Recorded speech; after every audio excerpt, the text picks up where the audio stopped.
Mayam Krumzere to Nagrips Impact News Nay Rajrong Tongbam, Manuhuna Hariba 360-degree analysis of news and events the Mayam Butaram Mokcheri. Ngasi Yam Ayuk Nalingegi Matamda, video Amakak, social media da, viral oi, Manipur Pumbada, Manipur Leba Miamna, Masi Yang Matamda, no Itaba Mayama Pongni, Karinato Risibo, Manipur Sida Hibagi, Wapamduni, video Sida Kogi Urkulgi side Lumdagi. Lamlong Kaitelda, Podium Jabi, Nupiam Kamaki, Posi Purga, Lachere, Lachamatung Sidam, Port Karaga, Podium Proctum number Karaga Hiena, Masi Posimum de Lori Yonjabani, Man Tario, Magina Tapamana, Lauru, Atopa de Lori Yonjaba. Aduna, Nagampande Chukara Lauru Gana, Ayungaling, I said Amana Matum Sida, Nasisi, no Mapanbo, even a Marmaraga, no Mapambadi, we Manipurgi, Valley, Ayamba, Kaitil Singasi, Tonglon Badrian, Regalabin, no Mapanbo, or a Manasi, Tongham, the Adubu, Mark the Kanja Dabina Mapum to Lakpada, Ngahak. Nungaina da bathok thok ba hatar mahakpu nagampa da mahakpu mioi kharana gari gi damta lakno haina detail ngahak to wari watai tawna ba habatare adui matungda phajada wahi bata ju khachana pakhang khana gari damta laino gari gi khangchana dribno haibna chingbai wafam thambi ba aduma masagi makai dei ai ken khangdana ngasi se nongma pamani khangda badagi lakpani nongma pamra sumaina thonglo le habi khangda badagi lakpani habi wafam se pondok charba pawda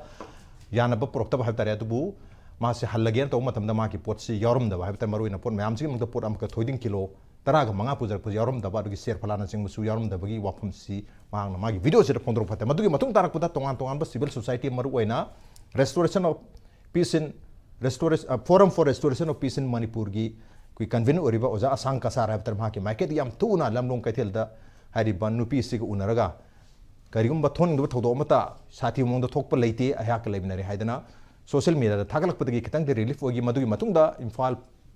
City Police Maki Degi Nakal Animaki Habatare, musing a sick of Kalaga, Hari but Togo Sigi, resolved to Habatare, Masri Yanaba, Procre, understanding Procre, and to Hari Pisiki Maketi Sumahana, Mayum Halu, Matunga video, the Fondore, Yanaba Procre, Mayamasida Lana, can be Bahani video to Amusher to win a single to Virgano, Adubusum, but Todoxi Matunda, talked about the equipment, 1 minute happy and Pazaba, Apilama Dileri, Adubu, Live Wapum, the Suma Makalgi Todo Habatare, Kihan Kangan Buero, me bu insult to Buero, disrespect to Buero, and sometimes violence, also open Yawa Pawbagi. Violence power Torpa, York Habitat, Yoris Sukara community kind of amusing habitat, was it warring community Henry Bakukina, Tagamate, Anisinataba, Atopa communities in the Hek Sokpagi Pausi, Lai Hatare, Adu Targati, Hariba, Todoxing a sea, Nasik Mamma to Tokra Lake, Hariba, Togdog, Watoxing a sea, Masi collateral damage, but the unintentional Makoda Torugana Togdenta, people in a situation at Toki Baduma Makalgi, collateral damage when a young Biabra, Natraga, purely misunderstanding, Chumnagi misunderstanding Amakang Hanalo Biabra Habigi, Wangduni, Natraga misunderstanding itself is also part of collateral damage. Have the misunderstanding Haribu Wapam, Hadi misunderstanding this is a collateral damage, have the unintentional damage ki part of young Biabra having a Wang Mamsing, Lai Wang Sigmatang Sidakan and Udamtangasi Impact News ki Manu Hunika Thumbling into Library joining us tonight on Manu Hudna, Nasiki Todok. Issue Sibu, resolved over Sobotodang Lobikiba, Taragi Chechugi, Chairman, Oja Haidem Manina Hamtozamani with Ramokcheri. Welcome to the show. Appreciate you joining. Also joining like Heck Han, but again, Nasik Todosi, resolved on Honakiba, Mapum to the spot the Yobikiba, Forum for Restoration of Peace in Manipurgi, convener Oja Asanka Sarni, Oja Samsuda Mokcheri. Welcome to the show. Appreciate you joining too. Ozangasik Todosi, Tom Dabaya, Todona, Manadum Lone, Adu Tokre, Adu Matunda Mutol, Tanugita Nakal and Marakta and Maruina. Communities in Marxing had the Miam said a Paujel Amadile, have a Paujel Simadiam Pare, Adubasum Makalgi Todoxing as the unintentional project Toiba Manipurgi, Tam Mapan Henel Taras, or even Todosigi, Masigi collateral damage, have the unintentional over damage, unintended targets in the soul power in a young Beabrana, purely must misunderstanding Amakatagi Token and young Bear of Matambier. Aham Suza Sangalache. Ringonda. Yes. Oi, the rats, a koi Pitri Bise, Manipur Shishu. Akoigi Chatariba, Chaliba Mayam say, I'm not chocolate crabba changing world ago. Akoi say Hing Japani. Adona Manipur say, Akoi literacy rate to show Yamna name the Rabani. Adona Akoi Hingminariba, Chaliba Toriba Mayam Seda. Akoi Amna standard ilator ba Maramra Dum Yauri. Adona Masi Punamaxe, Hoi Miwe Bagi. Punsida Sekumba Lekai the Kianta the Ba, Ngausan Ba, Hirasu, Papa the Mayandum Lagani society say. Punamakse government law and order say Pazana Chalai Baganda, missing the Papa Hangatabani. I don't know, I coin law and order fell or Baganda, acquire Sekumba toning the Ba mayam adum thokigani thoksu thoktan leire ko Right. maduna aidi praja ga akhoi phap ta mi na ga dabadi praja akhoi su phap ta si duga lengak na su law and order se check sing na mase lakadabada di ngak sin bi yengsin bi hai ba se ai ahan bada thamjage loina na ngasi ki thodok tu hujiki matam se jara media gi matam ne na aphaba yam su lei danger su yam na lei Yes. media is a positive negative dum lei aphage yam phaba phatage su phataba Social media. yeah social media hai Yes, se yes. social media hai se maram di ai example people da hujik sita imphal manung da karingba lana santhorosu naga macha ma da maite macha na maite ma na phubi khre hairo natraga happy ram hairo hapdi hataba Yes. phusu pudaba karing mana semjalaga adumaina nupa ma da adumaina phu khre hat khre na to kotak ta social media se chalo ba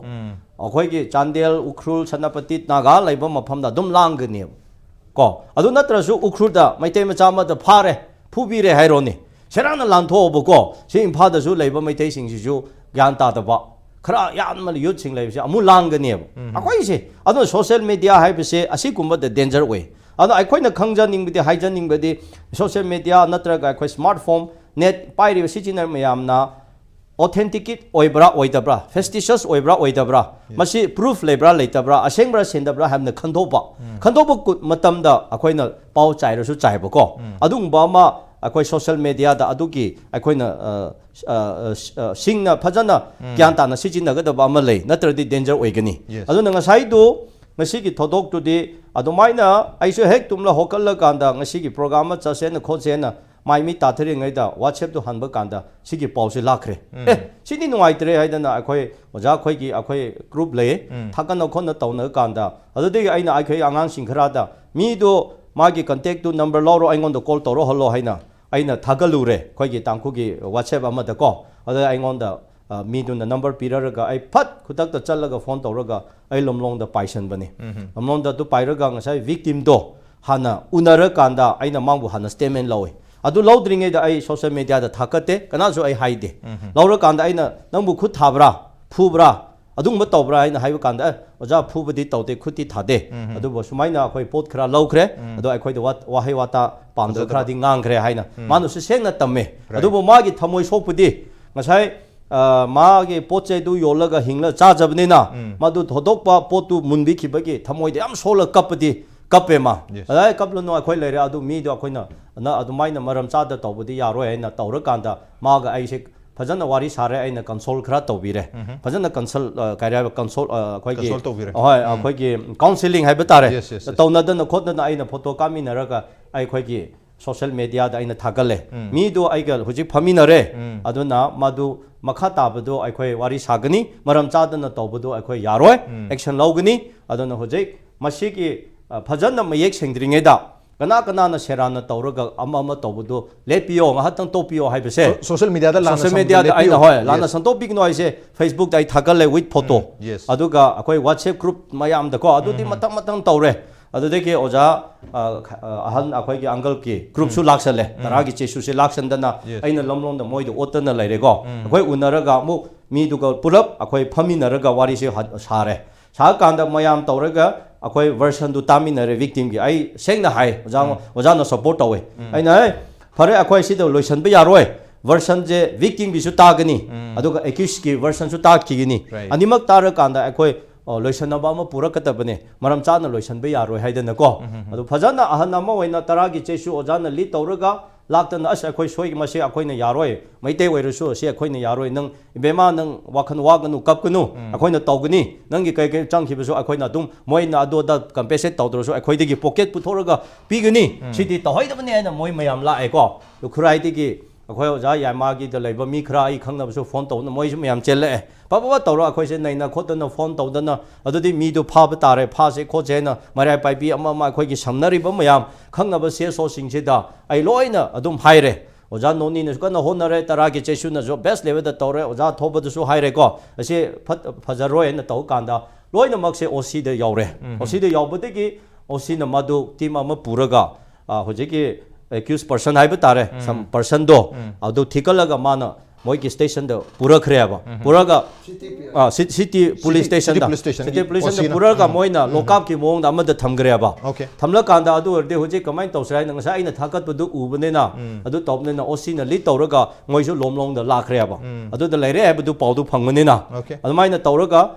오시나 리 떠러가 라에 let tawraga lakpanen adu da ositan za cha lakanda akhoi se wari sare ja mi do aina phaga khre akhoi adu du akhoi na phagalaga thamgre kam tawsara aina phabda adu di phare khana chenna bamakti na tarabnena hojiki manipur ki situation da chu hore ma se sharana chakani adu di phaga khrabnena phare moi su yauna akhoi meeting ma tawrose aduga karino aibudu phajana side anima khangminaraga madui matungin action lause adu phuba khopa adu di cha tawdabnena yengse na akhoi se loina aina I gari da victim ani su pure 오자 거기서 로이나 라르가 라버간다 거기 시티 가이노 폴리스 스테이션도다 마이라 파이비 동안 바 카이테 이마싱수 라라메 우리 포키 클럽네 아도다 맘수 라 뭐거지 파잖아 좀 서포트 도비에버고 에 아코이 우리 포키 마이 티브야데 아코이나 도브나테 탕마이반나 순나테 아시시 하이나고 하이나도나 마사이 accused person 진수 모이 메이테 싱수 메생나수 푸게 하이나 떠러 그래봐 나시 폴리스기 마팜네 아두고 떠보 야로 아코이나 아니막도 하이러야바 아도나 모이기 마라 파이비기 on behalf 다 아두가 accused person나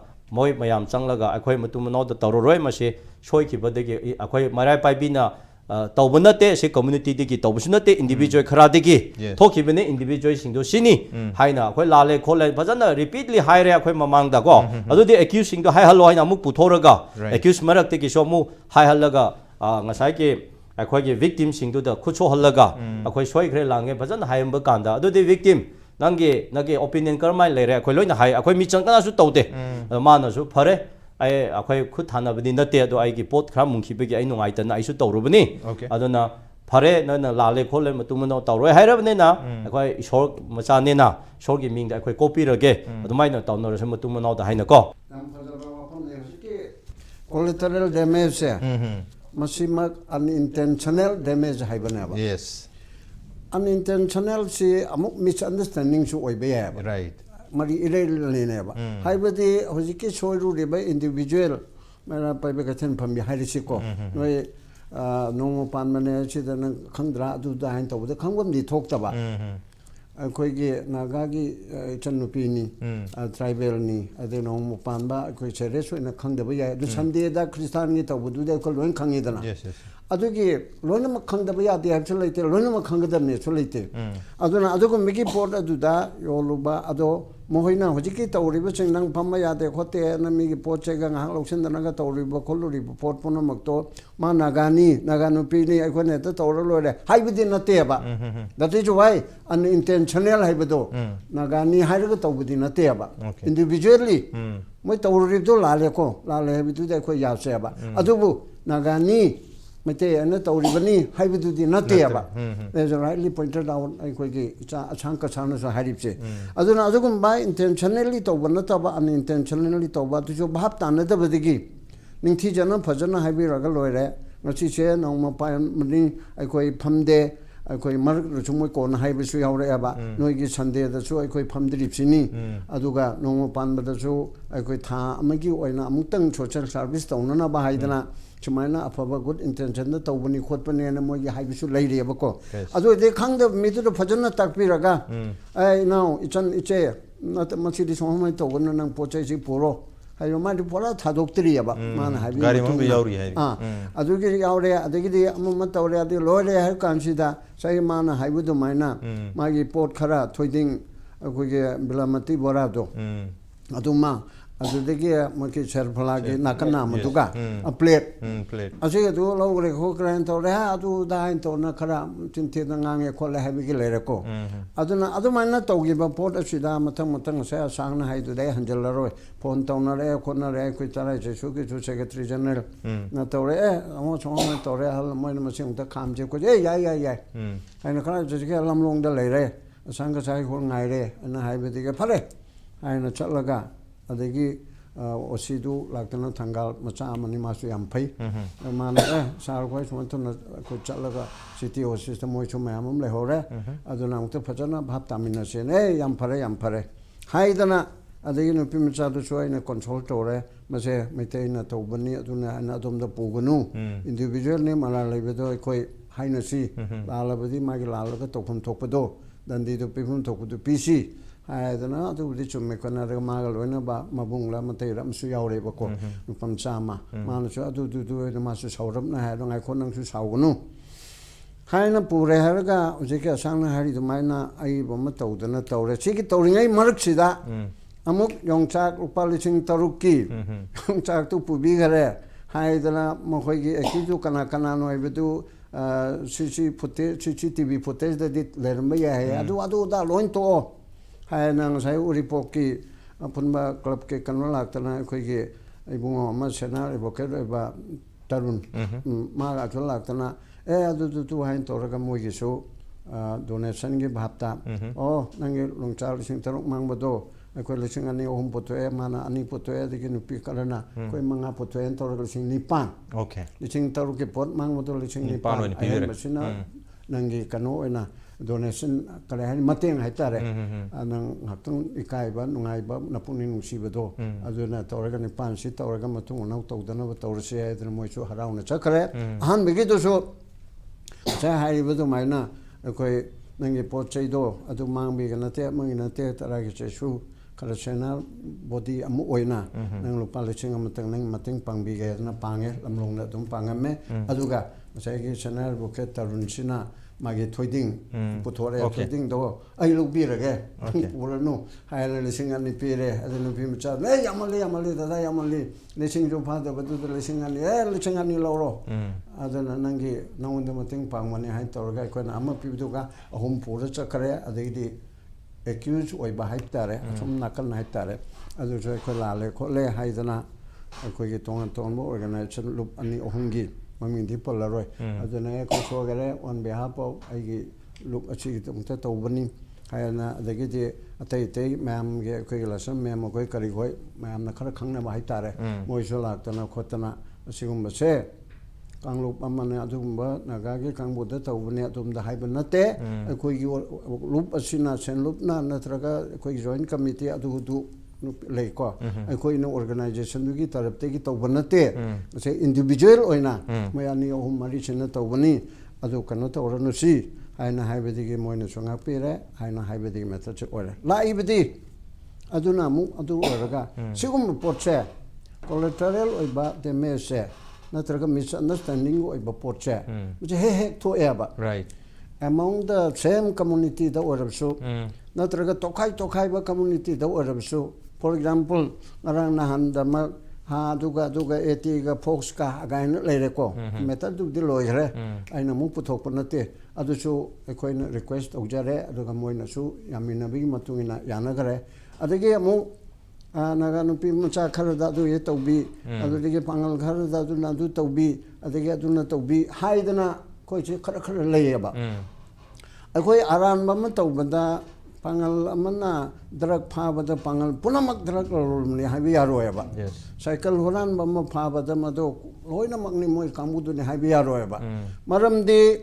akoi gi rakta meitei da su ngoksin ba naharol nupa nupi legani drug chabi legani chap manana atopa community adu su bhaisi farsa chap chana leine ba aduna di tholak pa matamda akoi gi naga gi organization da su maroina asang kasar imphal gi onadi sidi su hena kanna halimni thoi ba tawri pon makse meitena naga da tawbana te ko kasar chumida uncle hayaba na maram chadana basa khaire khole na haibi da mado naga oibiga khaibidi oramoy lam henmana khairabasu lam hendabana khaibu orasu ma naga ni machalo thoge haibidi oramoy adu budi chumida and madum gentlemanly hayaba aduna adu punam magado general oina fattaba pot ama leiba sida akoina community amada community mo hojikti khata tawbada pungningse waruna dana kuki lamentu hen ma kuki punam maksuna te dana akoina sauribse lamentu hen ma mapane gi changakpa manipur thogai ba pamba manipur integrity bu thogai ba pamba khara ka loktuna raga moina maitai da landarakpa moi lam loksin na ba